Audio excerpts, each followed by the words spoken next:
लोग खैरियत से होंगे। आज हमने मेंस्ट्रुअल फ़ीमेल रिप्रोडक्टिव साइकिल या मेंस्ट्रुअल साइकिल के बारे में डिटेल से पढ़ना है इंशाल्लाह। आपको पता है कि मेंस्ट्रुअल साइकिल को हमने दो हिस्सों में डिवाइड किया हुआ था। एक हमारे पास था ओवेरियन फेज़ या ओवेरियन साइकिल। मेंस्ट्रुअल साइकिल को हमने कितने हिस्सों में डिवाइड किया हुआ था? दो हिस्सों में डिवाइड किया था। एक हमारे पास था ओवेरियन फेज़, यानी ओवरीज़ के अंदर जो जो चेंजेस आती है और ओवरीज़ किस तरीके से एक्सल या सेकेंडरी oocyte तैयार करती है, इसमें हमने ये पढ़ना है। और अगला हमारे पास होता है यूट्रिन फेज़ या यूट्रिन साइकिल। और यूट्रिन फेज़ में हम ये पढ़ते हैं कि यूट्रस के अंदर क्या क्या चेंजेस आती है। यूट्रस मोटी हो रही है, पतली हो रही है, यहाँ पे ब्लड वेसल्स कैसी बन रही है, नहीं बन रही, क्या क्या चेंजेस आ रही है, वो तमाम की तमाम ना हम यूट्रिन फेज़ में पढ़ते हैं। ओवेरियन फेज़ पे मैंने ऑलरेडी 3 वीडियोस बना दी हैं कि ओवरीज किस तरह एग सेल प्रोड्यूस करती हैं, क्योंकि ये सबसे ज़्यादा इंपॉर्टेंट काम होता है। मेन काम यही है कि एग सेल प्रोड्यूस करना। फिर एग सेल प्रोड्यूस करने के बाद फ्लोपियन ट्यूब्स में चला जाता है और फर्टिलाइजेशन तो ईजी होती है, स्पर्म आता है और एग सेल के साथ फ्यूज़ करता है, ज़ायगोट बन जाता है, बस वो ईजी काम है। मेन काम ये है कि यार एग सेल बनता कैसे है, सबसे मेन काम ये है। अब उसके बाद एग सेल बनने के बाद जाता कैसे है यूट्रिन के पास, यूट्रस के पास जाने के बाद फर्टिलाइजेशन कैसे होती है, स्पर्म्स कैसे फ्यूज़ करता है, और लास्ट में अगर फर्टिलाइजेशन ना हो तो क्या क्या होता है। तो इसीलिए ये सारा कुछ हम मेंस्ट्रुअल साइकिल के अंदर पढ़ते हैं। और मेंस्ट्रुअल साइकिल ना बेसिकली एक फिजियोलॉजिकल साइकिल है। फीमेल के अंदर ये एक रिपीटिंग होने वाला साइकिल है। मेंस्ट्रुअल का मतलब है हर महीने बाद, मंथ बाद। होता कुछ ऐसा है कि फ़ीमेल के अंदर ना जो एग सेल होता है वो हर 28 दिनों के बाद सिर्फ एक प्रोड्यूस होता है। जो मेल्स होते हैं ना, मेल्स के अंदर स्पर्म्स प्रोड्यूस हो रहे हैं और लाखों करोड़ों में हो रहे हैं और हर टाइम 24 घंटे हो रहे हैं। कोई एक ख़ास पीरियड नहीं है कि यार दिन में ज़्यादा स्पर्म्स बनेंगे, रात को कम बनेंगे, इस दिन इतने स्पर्म्स बनेंगे, अगले दिन इतने बनेंगे, ये कोई एक ख़ास लिमिट नहीं है। लेकिन फ़ीमेल के अंदर अल्लाह ताला ने लिमिट रखी है, यानी 28 दिनों के बाद सिर्फ एक एग सेल प्रोड्यूस होता है और वो एक एग सेल प्रोड्यूस होने के बाद इस फलोपियन ट्यूब के अंदर आता है और इस फलोपियन ट्यूब के अंदर वो स्पर्म्स का वेट करता है कि यार स्पर्म आए, वो उसके साथ फ्यूज़ करे और ज़ायगोट बना ले। अगर इंटरकोर्स हुआ है, शादी हुई हुई है, तो स्पर्म्स आ जाएंगे और स्पर्म्स आने के बाद फ्यूज़ करेंगे और ज़ायगोट बन जाएगा और प्रेगनेंसी मेंटेन हो जाएगी। लेकिन अगर किसी वजह से शादी नहीं हुई और इंटरकोर्स नहीं हुआ हुआ तो स्पर्म्स तो नहीं आएंगे। अब स्पर्म्स नहीं आएंगे तो एक्सेल कहाँ जाएगा? एक्सेल तो यहाँ पे भटकता थोड़ी रहेगा कि पहले यहाँ पे रहना स्टार्ट कर दे, फिर यहाँ पे रहना स्टार्ट कर दे। उस एग सेल्स की शेडिंग हो जाती है, वो एग सेल एकदम बॉडी से बाहर निकलता है। जब वो बॉडी से बाहर निकल रहा होता है तो उसके साथ कुछ ब्लड की वेसल्स भी बनी हुई होती हैं जो फ्री होती हैं, फालतू होती हैं, तो वो भी आहिस्ता आहिस्ता आहिस्ता शेडिंग होने लग जाती है। और एक से लेकर 5 दिनों तक, किसी में 2 से 3 दिनों तक, 4 दिनों तक, हर पर्सन में वेरी करता है वो, और शेडिंग होती रहती है, इनवॉलंटरी होती है। और ये तकरीबन सेहतमंद होने की निशानी होती है। अगर किसी फीमेल के अंदर इस तरह की शेडिंग नहीं होती है, वो ब्लड वेसल्स नहीं बनती हैं, तो वो फिर बांझ बन जाती है, यानी वो माँ बनने के काबिल नहीं होती है। और भी बहुत सारी प्रॉब्लम्स होती हैं, वो हमने पढ़नी है। तो ये बहुत बड़ा टॉपिक है, काफ़ी इंपॉर्टेंट टॉपिक है, तो हम इसको इतनी आसानी से एक जगह पे कवर नहीं कर सकते।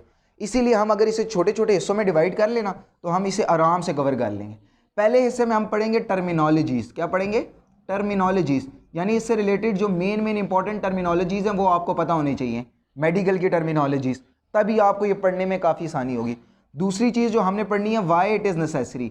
वाई इट इज़ नेसेसरी, यार ये ज़रूरी क्यों होता है। यार देखिए, अगर हमें छोटा सा कट वगैरह लग जाए और हमारा थोड़ा सा खून निकले तो हम इतनी चीखें मारना स्टार्ट कर देते हैं, ओ इतना ब्लड, इतनी ब्लीडिंग हो गई है, अब हम कमज़ोर हो जाएंगे और वगैरह वगैरह।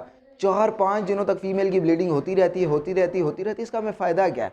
इसका उन्हें फ़ायदा क्या होता है? क्यों ज़रूरी होता है? एक चीज़ हमने ये पढ़नी है। तीसरी चीज़ हमने ना माइंड मैप बनवाना है। क्या बनवाना है? माइंड मैप बनवाना है कि ओवरऑल इस प्रोसीजर में क्या होता है, कौन कौन से हार्मोन इन्वॉल्व है, ब्रेन कैसे इसको कंट्रोल करता है, मेच्योरिटी से पहले क्या होता है और मेच्योरिटी के बाद क्या होता है, ये तमाम का तमाम माइंड मैप बनवाना है। लास्ट में चौथे में हम ये पढ़ेंगे, प्रिकॉशंस पढ़ेंगे। इससे रिलेटेड क्या पढ़ेंगे? प्रिकॉशंस या डिजीजेस पढ़ेंगे कि यार इससे रिलेटेड क्या क्या एहतियाती तदाबीर है, क्या खाना चाहिए, क्या नहीं पीना चाहिए, ये तमाम की तमाम चीज़ें, या प्रिकॉशंस और डिजीजेस लास्ट में हम पढ़ लेंगे। डिजीज़ में हमारे पास जो मेन डिजीज़ है एमिनोरिया, वो पढ़ लेंगे कि यार ये जब रुक जाता है तब क्या होता है, ये जब कभी कभी नहीं आते, कभी ज़्यादा आ जाते हैं, कभी ब्लड का फ्लो कम होता है, कभी ज़्यादा होता है, कभी ब्लड पतला हो जाता है, कभी क्लॉट बन के आते हैं, वो तमाम की तमाम चीज़ें भी हमने पढ़नी है। लास्ट में एक मैं आपको ये बता दूं कि यार क्लॉट क्यों नहीं बनता, एक हमने वो भी पढ़ना है, क्लॉटिंग क्यों नहीं होती। देखिए नॉर्मली जब हमारे पास ब्लड हल्का सा कहीं से निकल रहा हो तो फ़ौरन वहाँ पे प्लेटलेट्स पहुँच जाती हैं और क्लॉट बनवाना स्टार्ट कर देते हैं, लेकिन 4-5 दिनों तक ये ब्लीडिंग होती रहती है फीमेल में, लेकिन इनमें क्लॉट नहीं बनता। उसकी क्या वजह है, ये हमने तमाम की तमाम पढ़नी है। पहले हम आते हैं फर्स्ट थिंग फर्स्ट, टर्मिनोलॉजीज़ पे। टर्मिनोलॉजीज़ क्लियर करनी है हमने। ये देखिए, ये हमारे पास है ओवरी। मैं आपको मेजर बता देता हूँ। पहले ये हमारे पास है ओवरी। क्या है हमारे पास? ओवरी है। ये जो ग्रीन कलर की मैंने बनाई हुई है इसको कहते हैं ओवरी। ओवरी के अंदर आपने मेन जो चीज़ याद करनी है, फॉलिकल्स के नाम याद करने कि किस तरह ओवरी एक्सेल तैयार करवाती है, यानी फॉलिकल्स बनवाती है। होता कुछ ऐसा है, ओवरी के अंदर कुछ ना कुछ फॉलिकल्स होते हैं जिनमें हमारे पास आते हैं प्राइमरी फॉलिकल, प्राइमरी से बनता है सेकेंडरी फॉलिकल, सेकेंडरी से बनता है टर्शरी फॉलिकल, और टर्शरी से एंड में हमारे पास बन जाता है मेच्योर या ग्राफियन फॉलिकल्स। मैं आपको ये इसीलिए जल्दी बता रहा हूँ क्योंकि इस पर मैंने ऑलरेडी 3 वीडियोज़ बनाई हुई हैं।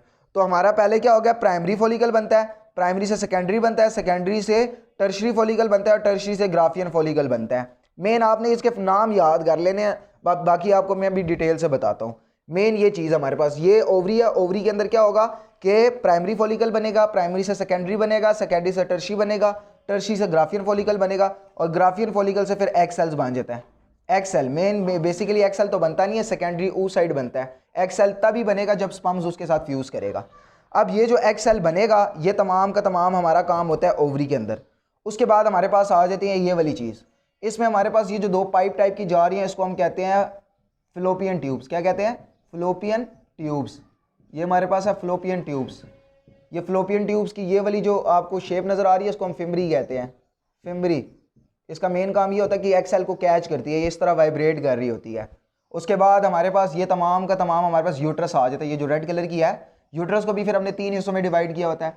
इसको हम फंडस कहते हैं, जिस तरह हमारे पास स्टमक का फंडस होता है ना, ये बिल्कुल उसी तरह इसको हम बॉडी ऑफ यूट्रस कहते हैं। और लास्ट में हमारे पास ये जो 2 एरियाज होती हैं, यहाँ पे एक होल टाइप का यूं टाइप का होता है, इसको हम सर्विक्स कहते हैं, सर्विक्स। और नीचे हमारे पास ये वजाइन है। ये तमाम हमारे पास टोटल जो मेन टर्मिनोलॉजीज़ हैं उससे रिलेटेड वो हमने पढ़ ली। 2 टर्मिनोलॉजीज़ और हैं जो आपने याद करनी है। जैसे ही फीमेल को पहला मेंस्ट्रुअल साइकिल होता है उसका भी एक स्पेसिफिक नाम है, और जब फीमेल के अंदर मेंस्ट्रुअल साइकिल रुक जाता है उसका भी एक स्पेसिफिक नाम है।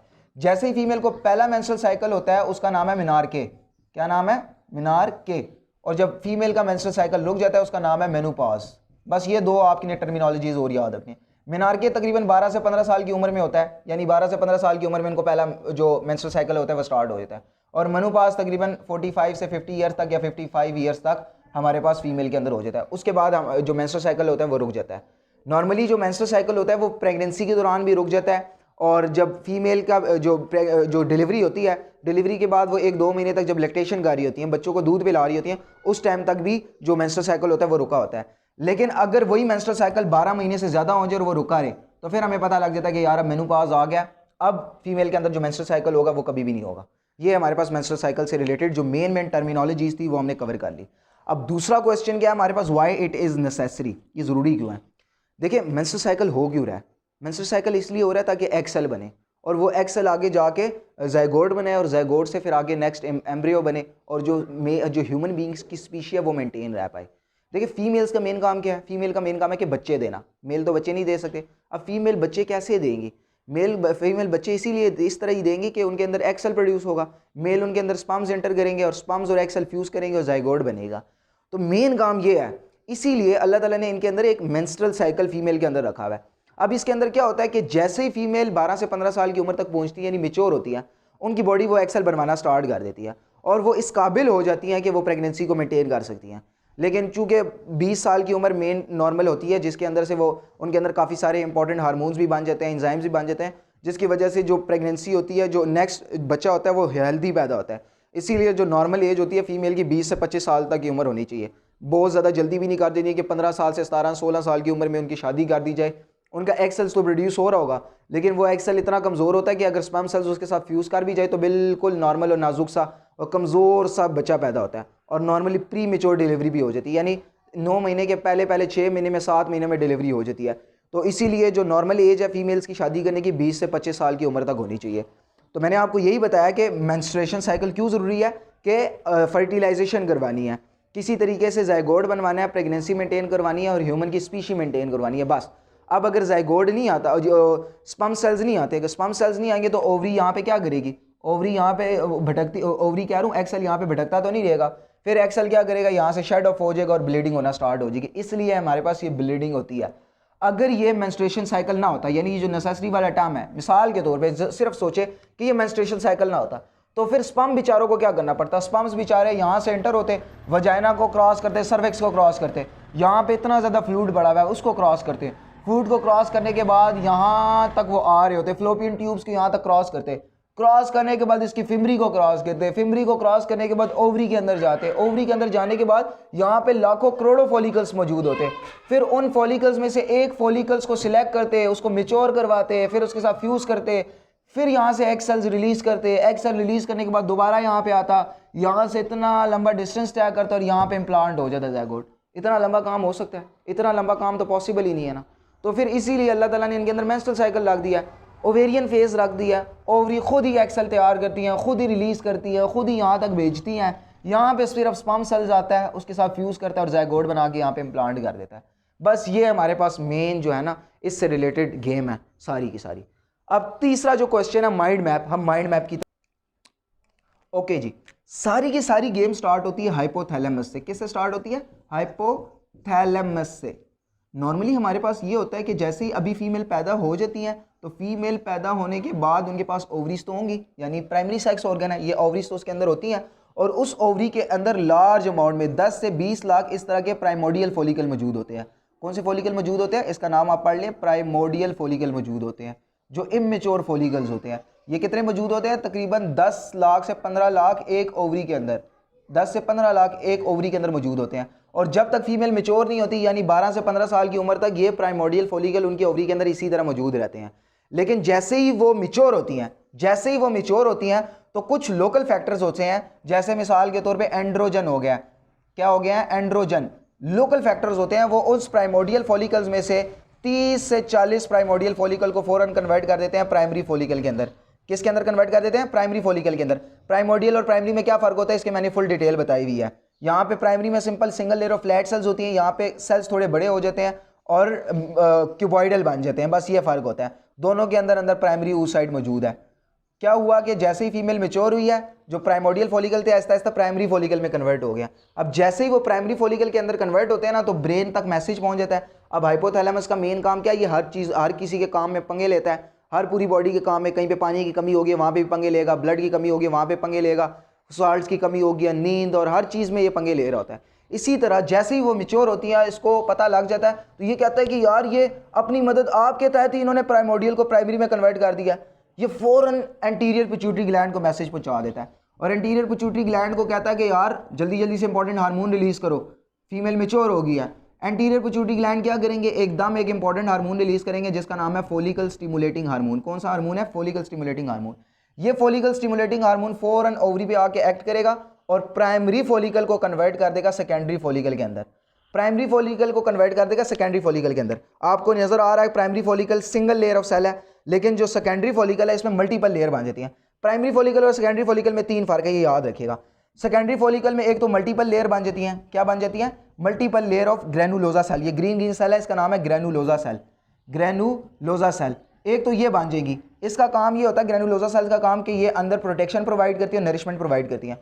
दूसरा हमारे पास एक और लेयर बन जाती है जिसका नाम है जोना पेलिसूडा। क्या नाम है? जोना पेलिसूडा। ये जोना पेलिसूडा बन जाती है। ये रेड रेड कलर की आपको लेयर नजर आ रही होगी इसके इर्द गिर्द, ये हमारे पास है जोना पेलिसूडा। इस जोना पेलिसूडा की लेयर बन जाती है। ये जोना पेलिसूडा क्या करती है? इस प्राइमरी oocyte को एक तो पर्सनली प्रोटेक्ट करती है, और दूसरा जब ये एग सेल यहाँ पे रिलीज होकर यहाँ पे फ्लोपियन ट्यूब्स के पास पहुंच जाएगा, तो ये जोना पेलिसूडा सिर्फ एक स्पर्म सेल को अलाउ करती है कि वो एग सेल के अंदर घुस जाए, बाकी तमाम के तमाम को मार देती है। और तीसरा काम ये होता है कि इसके गिर्द एक और सेल बन जाती है जिसका नाम है थीकल सेल्स। कौन से सेल्स बन जाते हैं? Thecal sales. प्राइमरी और सेकेंडरी में ये 3 फर्क होते हैं। प्राइमरी में क्या होता है? एक हमारे पास मल्टीपल लेयर ऑफ ये ग्रीन सेल्स बन जाते हैं जिनका नाम है ग्रेनुलोजा सेल्स, वो पर्सनली प्रोटेक्ट, वो नरिशमेंट और प्रोटेक्शन दे रहे होते हैं। दूसरा रेड कलर की हमारे पास जोना पेलिसूडा बन गई, और तीसरा एक और लेयर बन जाती है जिसका नाम है थीकल सेल्स। ये हमारे पास थीकल सेल्स बन जाते हैं। इस थीकल सेल्स का बड़ा इंपॉर्टेंट काम होता है। ये थीकल सेल्स क्या काम करते हैं? ओवरी के अंदर जितना भी कोलेस्ट्रॉल मौजूद होता है, ओवरी के अंदर जितना भी कोलेस्ट्रॉल मौजूद होता है, उसको फौरन कन्वर्ट कर देते हैं एस्ट्रोजन के अंदर। किसके अंदर कन्वर्ट कर देते हैं? एस्ट्रोजन के अंदर। नॉर्मली एंड्रोजन के अंदर कन्वर्ट करते हैं, फिर वो एंड्रोजन इन ग्रेनुलोजा सेल के पास जाता है और ग्रेनुलोजा सेल उसे एस्ट्रोजन में कन्वर्ट करते हैं। लेकिन आपने भी याद रखना है कि ये जो थीकल सेल्स होते हैं, ये थीकल सेल्स क्या काम करते हैं कि जितना भी यहाँ पे कोलेस्ट्रॉल मौजूद होता है उसको कन्वर्ट कर देते हैं एस्ट्रोजन के अंदर, और वो एस्ट्रोजन यहाँ से चला जाता है ब्लड के अंदर। किसके अंदर जाता है? ब्लड के अंदर, और ब्लड के अंदर आहिस्ता आहिस्ता आहिस्ता आहिस्ता आहिस्ता उसका लेवल हाई हो रहा होता है, लेवल उसका हाई हो रहा होता है। जैसे ही उसका लेवल हाई हो रहा होता है हो रहा होता है हो रहा होता है हो रहा होता है, तो ये ब्लड जैसे ही पहुंचता है हाइपोथैलेमस के पास, किसके पास पहुंचता है? हाइपोथैलेमस के पास, क्योंकि ब्लड तो ब्रेन के पास भी जाएगा। हाइपोथैलेमस नेगेटिव फीडबैक मैकेनिज्म के जरिए दोबारा एंटीरियर पिट्यूटरी ग्लैंड को मैसेज पहुंचाता है कि यार जो आप एफएसएच रिलीज कर रहे हो उसकी तादाद को कम कर दो।